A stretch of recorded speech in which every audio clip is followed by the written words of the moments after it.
రైతుల పక్షాన పోరాడానికి బీఆర్ఎస్ నడుము కట్టింది. ప్రస్తుతం ఆదిలాబాద్ జిల్లాలో ఆయన బీఆర్ఎస్ వర్కింగ్ పార్టీ కేటీఆర్ పర్యటిస్తున్నారు. మనతో ఉన్నారు. సార్, ఎట్లా చూస్తారు రైతు సంబంధించిన సమస్యల్లో? ఇది రైతు సంక్షోభంగా చూస్తారా? రైతులు ఏం చెప్తున్నారు? రైతులు చెప్పింది ఇప్పుడు మార్కెట్ యార్డ్లో కూడా మీరు విన్నారు. రంగుమారిన సోయా ప్రభుత్వం కొనడం లేదు, కొనడానికి కూడా సిద్ధంగా లేదు. అట్లాగే కాటన్ విషయంలో కూడా తేమ శాతం పేరిట లేనిపోని నిబంధనలు పెట్టి, దాంతోపాటు ఈ కపాస్ కిసాన్ అనే ఒక యాప్ తెచ్చి రైతుల్లో మొత్తాన్ని గందరగోళానికి గురి చేస్తూ ఉన్నారు. ప్రతి సంవత్సరం ఈ పాటికి నవంబర్ చివరి వారం నాటికి 5 లక్షల క్వింటాల పత్తి కొనుగోలు అయితే ఇప్పటి వరకు ఈ సంవత్సరం 1,00,000 క్వింటాలు కూడా దాటలేదని చెప్తా ఉన్నారు. దాంతోపాటు రైతులకు అనవసరమైన నిబంధనలు, అంటే 7 క్వింటాలే కొంటాము అనే నిబంధన. గతంలో మరి మా ప్రభుత్వం ఉన్నప్పుడు, కేసీఆర్ గారి ప్రభుత్వం ఉన్నప్పుడు 13 క్వింటాలు దాకా కొన్నాం. అట్లాగే మాయిశ్చర్ కంటెంట్ కూడా ఇవాళ అనవసరంగా 8 నుంచి 10% లోపలే ఉండాలని, గతంలో 20 నుంచి 22% తేమ ఉన్నా కూడా ప్రభుత్వంతో అప్పుడు కొనిపించాం. కానీ ఈరోజు ఆ పరిస్థితి లేదు. దాంతో రైతులు ఆందోళన చెందుతూ ఉన్నారు. ఇవాళ జిన్నింగ్ మిల్లులు కూడా మొత్తం మూతపడ్డాయి. మరి వాళ్ళకి ప్రభుత్వంతో ఉండే సమస్యలు, ఇతరత్ర సమస్యల వల్ల రెండు వైపులా రైతు నష్టపోతున్నాడు. ఇటు CCI కొనుగోలు చేయట్లేదు, అటు మిల్లులు కూడా మూతపడ్డాయి. ప్రైవేట్లో అమ్ముకునే మార్గం లేదు, ప్రభుత్వంలో కూడా అమ్ముకునే మార్గం లేదు. 8,110 రూపాయలు మద్దతు ధర రావాలి, కానీ వాళ్ళ ప్రైవేట్లో అమ్మితే కేవలం 5,900 రూపాయలు వస్తూ ఉన్నది. రైతు దగ్గర 1,200 రూపాయలు, 2,200 రూపాయలు నష్టపోయే పరిస్థితి. ఇన్నింటి దృష్ట్యా మేము ప్రభుత్వాన్ని కోరేది, దయచేసి ఈ కామన్ సెన్స్ లేని నిబంధనలు వెంటనే తొలగించండి, పక్కకు పెట్టండి, వెంటనే స్పందించి పత్తి రైతుకు, సోయా రైతుకు న్యాయం చేయండి అని డిమాండ్ చేస్తారు. CCI అధికారులు కలిసారు, ఏం చెప్తున్నారు సార్ వాళ్ళు? CCI అధికారులు పైనుంచి మాకు ఆదేశాలు ఉన్నాయి. 8% అనే నిబంధన ఉంది కేంద్ర ప్రభుత్వంలో, 8 నుంచి 12 అనేది. దాన్ని మా చేతుల్లో ఏం లేదు, పైకి నివేదిస్తాం మేము చెప్తామన్నారు. మరి ఎందుకు కొనుగోళ్లు వేగంగా జరగట్లేదు అంటే, లేదు జరుగుతోంది అంటున్నారు.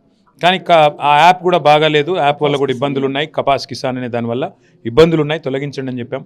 నివేదిస్తాము, మా చేతుల్లో ఏం లేదు, మినిస్ట్రీకి చెప్తాము, తప్పకుండా నివేదిస్తామని చెప్తున్నారు. గతంలో కూడా CCI చాలా చెప్పింది, అయినా కూడా ఎప్పుడు కూడా ఆంక్షల్ని తొలగించలేదు.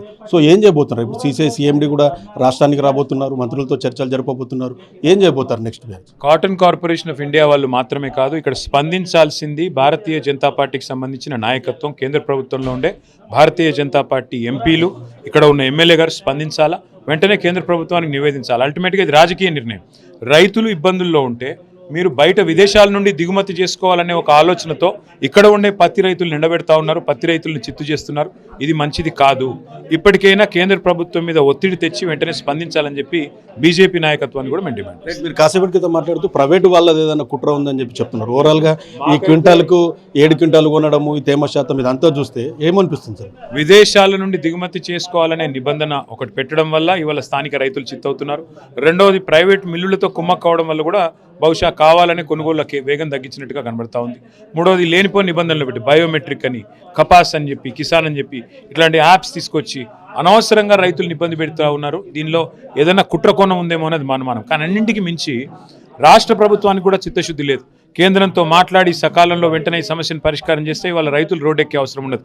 అందుకే 21 నాడు అన్ని రైతు సంఘాల పిలుపు మేరకు మేము కూడా, మా పార్టీ కూడా మరి బోరస్ దగ్గర పెద్ద ఎత్తున రహదారుల దిగ్బంధం కార్యక్రమాన్ని చేపడుతున్నాం. దానిలో మా పార్టీ కూడా పాల్గొంటుంది. రైతులకు న్యాయం జరిగేదాకా పోరాటం చేస్తాం. ఫైనల్గా కేటీఆర్ గారు నిన్న క్యాబినెట్ జరిగింది, క్యాబినెట్లో కూడా చర్చ జరగలేదు. మేనిఫెస్టోలో 500 రూపాయలు బోనస్ కూడా ఇస్తామని చెప్పి గతంలో సోయా కానీ వీటన్నిటికీ చెప్పిన పరిస్థితి ఉంది. ఎట్లా చూస్తారు? నిన్న క్యాబినెట్ మీటింగ్ కేవలం స్థానిక సంస్థల ఎలక్షన్ గురించి జరిగిన క్యాబినెట్ మీటింగ్గా అనిపిస్తుందని చెప్పి ఆరోపణలు. 100% రాజకీయాలు తప్ప రాష్ట్ర ప్రయోజనాలు, రాజకీయ ప్రయోజనాలు ఈ ప్రభుత్వానికి ఇంపార్టెంట్ కాదు.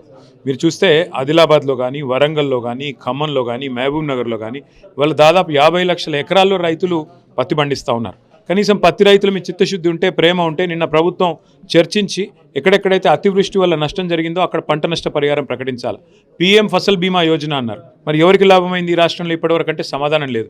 మరి క్యాబినెట్లో రైతు సమస్యలు చర్చించకుండా కేవలం రాజకీయపరమైన అంశాలు చర్చించడం అంటేనే ఈ ప్రభుత్వం యొక్క చిత్తశుద్ధి తెలుస్తుంది. మేము ఇవాళ ఆదిలాబాద్కి వస్తున్నామని చెప్పి ఆ 7 క్వింటాల నిబంధన తీసేసినారని తెలుస్తా ఉంది.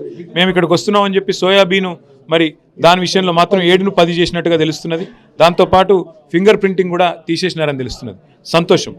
పత్తి రైతుల విషయంలో కూడా వెంటనే ప్రభుత్వం స్పందించాలి. సోయా రైతులకు కూడా ఇంకా న్యాయం చేయాలి. రంగుమారిన సోయాను కూడా కొనుగోలు చేయాలి. పత్తి రైతుల విషయంలో కూడా తేమ శాతం పెంచాలి. 7 క్వింటాలు కాదు, 13 క్వింటాలు ప్రభుత్వమే కొనాలి. ఇది మా డిమాండ్. థ్యాంక్ యూ కేటీఆర్ గారు. ఇది పరిస్థితి. రైతుల పక్షాన పోరాటం కొనసాగుతుందని చెప్తున్నారు. త్వరలో జరగబోయే బోరజ్ ధర్నా వద్ద BRS మద్దతు తెలుపుతుందని చెప్తున్న పరిస్థితి ఉంది. ఓవరాల్గా కేంద్ర రాష్ట్ర ప్రభుత్వాలు పత్తి రైతుని పూర్తిగా చిత్తు చేసే ప్రయత్నం చేస్తున్నాయన్నది కేటీఆర్ ఆరోపిస్తున్న పరిస్థితి. చందుతో ప్రేమ్ సాగర్, 10 టీవీ, ఉమ్మడి ఆదిలాబాద్ జిల్లా నుంచి.